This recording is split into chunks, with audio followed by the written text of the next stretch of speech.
Oil bond में अभी तक हमने 40,000 करोड़ रुपया जो है इंटरेस्ट केवल दिया है। 40,000 करोड़ रुपया केवल इंटरेस्ट दिया है और सब अंबानी अडानी को ही दिया है। क्या करें? एक हमारे यहां कहावत है कि बुरा जो देखन मैं चला, बुरा न मिलिया कोई, जो दिल खोजा अपना मुझसे बुरा न कोई। कांग्रेस के मित्र और अपोजिशन के जितने लोग हैं और जितने लोग बोलने वाले हैं सर, मैं उसको एंटीसिपेट कर रहा हूं कि वो पेट्रोल के प्राइस के बारे में निश्चित तौर पर बोलेंगे, महंगाई के बारे में बोलेंगे, पेट्रोल के प्राइस के बारे में बोलेंगे और फिर कहेंगे भारतीय जनता पार्टी के लोगों को या हमारी सरकार को कि आप 7 साल से हैं, आप क्या कर रहे हैं? आप 7 साल से हैं, क्या करेंगे? लेकिन हम क्या करें सर? क्या करें? आपने जो चीज छोड़ा है उसके बारे में हमको तो बोलना ही पड़ेगा ना। आप कर्जा छोड़कर गए हो, कर्जा बढ़ा के यदि दर्जा बढ़ाते हो तो हम क्या करें? हम पेपर लेकर आए सर। आज ये पेपर है सर जो उत्तर सभा पटल पर माननीय पेट्रोलियम मंत्री ने रखा था। 2004 में अटल जी की सरकार गई। 2004 से इन लोगों ने 2004 से लेकर 2014 तक एक बड़ी अच्छी सरकार चलाई सर, और केवल इकोनॉमिस्ट थे उसमें सर। लोग कहते हैं ना कि पढ़े लिखे सरकार चलाते हैं, इकोनॉमिस्ट सरकार चलाते हैं। हमारे तरफ होता है कि हमारे यहां टैलेंट पूल कम है, टैलेंट क्रंच है। सारे टैलेंटेड लोग यूपीए में ही थे सर, और हम उनका बहुत सम्मान करते हैं। आदरणीय मनमोहन सिंह जी बड़े इकोनॉमिस्ट, रंगराजन साहब थे सर, कौशिक साहब थे, मोन्टेक सिंह अहलूवालिया साहब थे, रघुराम राजन साहब थे। आप दुनिया के सारे इकोनॉमिस्ट का नाम लीजिए, क्लिंटन के गुरु, ट्रंप के गुरु, सभी गुरु जो है भारत में ही थे सर। और उन्होंने जब ये पेट्रोलियम का प्राइस बढ़ना स्टार्ट हुआ सर, तो उन्होंने एक बड़ा अच्छा तरीका निकाला कि अभी इसको टालो, अभी इसको टालो, अभी इसको टालो, क्योंकि उनको पता था कि एक दिन कांग्रेस समाप्त हो जाएगी, फिर हमको आना नहीं है।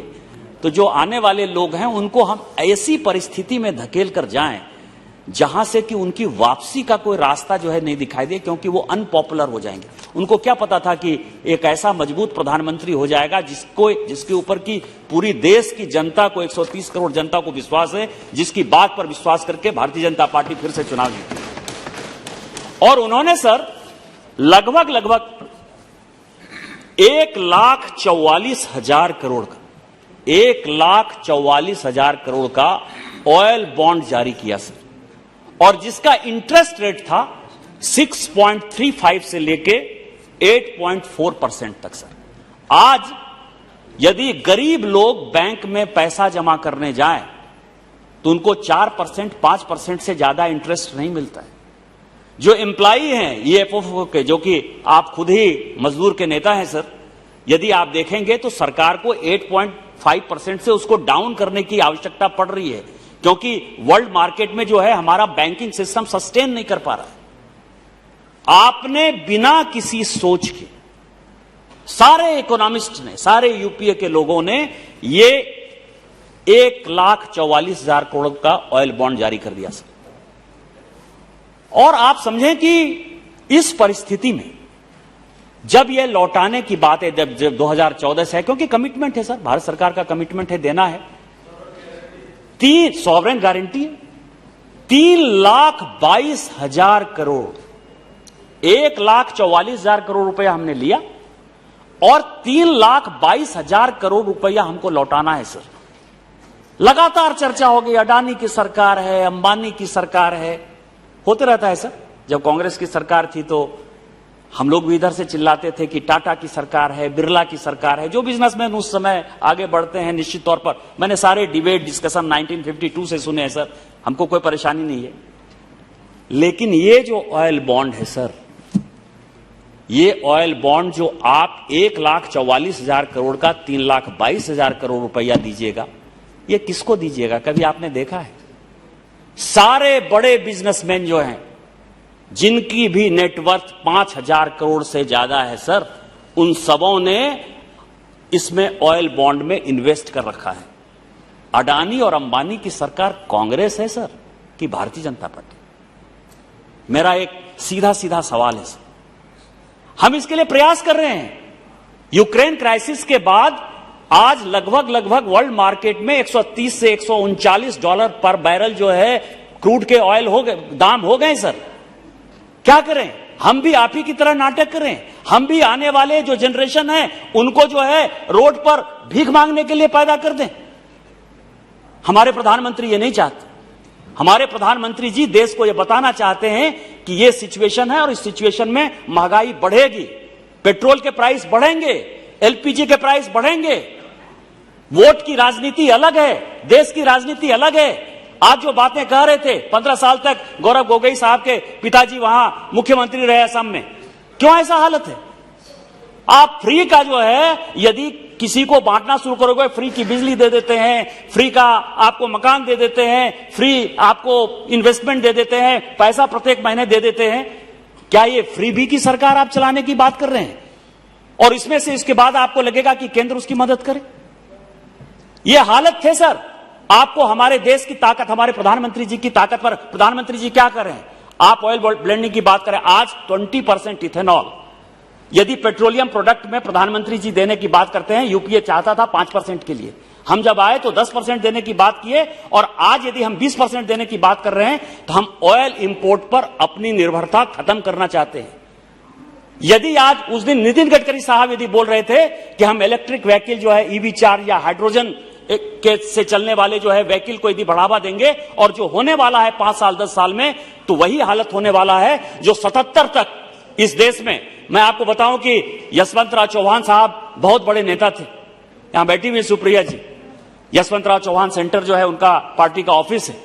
वो लगातार जब वित्त मंत्री के तौर पर यहां भाषण देते थे तो एक ही भाषण देते थे कि मैं एक ऐसा वित्त मंत्री हूं जिसको कि यहां के लोगों को खाना खिलाने के लिए अनाज की आवश्यकता है, अनाज मुझे इंपोर्ट करना है।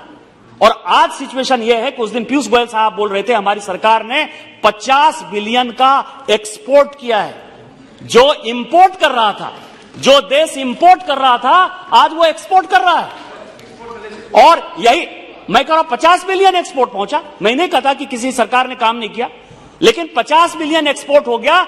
आज जो हमारी निर्भरता थी अनाज के ऊपर, जो कि बजट का एक पार्ट होता था, आज वो निर्भरता खत्म हो गई और आज हम दुनिया को खिला रहे हैं।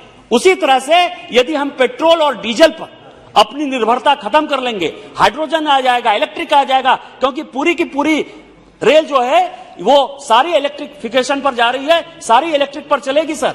यदि ये सिचुएशन पैदा हो जाएगा तो कभी भी ये सवाल पैदा नहीं होगा कि पेट्रोल के दाम बढ़ गए, डीजल के दाम बढ़ गए, इन्फ्लेशन आ गया। और आप क्या कर रहे हो? आप क्या कर रहे हो गौरव जी? आपकी सरकार में पूरा रिपोर्ट लेके आया हूं कि जो अपोजिशन की सरकार है, वैट और एक्साइज की आप बहुत बात करते हो, जनता की बात करते हो, जीएसटी में क्यों नहीं पेट्रोलियम प्रोडक्ट को ले आते हो? हम तो कहते हैं, भारत सरकार तो लगातार कह रही है कि आप ले आओ जिससे कि पैरिटी हो। गरीबों को जो है आपकी सरकार भी फायदा पहुंचाना चाहती है, हमारी सरकार भी फायदा पहुंचाना चाहती है, लेकिन आप गरीबों के लिए चिंतित नहीं हो, किसानों के लिए चिंतित नहीं हो, आप राजनीति करना चाहते हो। मैं केरल में वैट 30% है, आपके राज्य में सभापति महोदय। कर्नाटक में 30% था, जिसको कि घटा के हमारी सरकार ने 18% किया है। आंध्र प्रदेश अपोजिशन का है सर 36%। महाराष्ट्र जहां पैदा होता है सर, तेल पैदा होता है, बड़ा अच्छा फंक्शन करती है हमेशा, 40%, 39.12%, 40%। सबसे ज्यादा यदि पेट्रोल और डीजल का कहीं दाम है तो महाराष्ट्र में है। राजस्थान आपकी सरकार है 31%, और दिल्ली जहां हम हैं 27%। और फिर आप कहोगे कि इन्फ्लेशन बढ़ रहा है।